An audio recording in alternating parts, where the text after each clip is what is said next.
Hi guys, so today I'm going to show you how to save posts or videos on Facebook.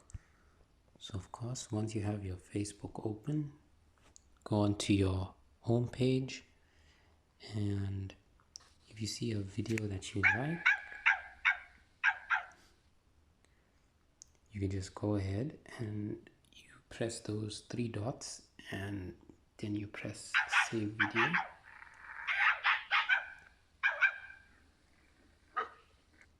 So you can put it in a save for later folder, or if you'd like to put it in a different folder, there is the option to create that. And also when you're viewing them, you do have to go back to you do have to save something else. So that's the only way you're going to be able to view them.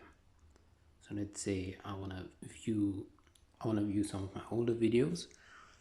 I'm going to go and create it here, and then the view items, then you're going to open the view items option. And if you don't really like that video, of course you can just remove it from here. So yeah guys, that's basically it. Hope you guys enjoyed, and stay tuned.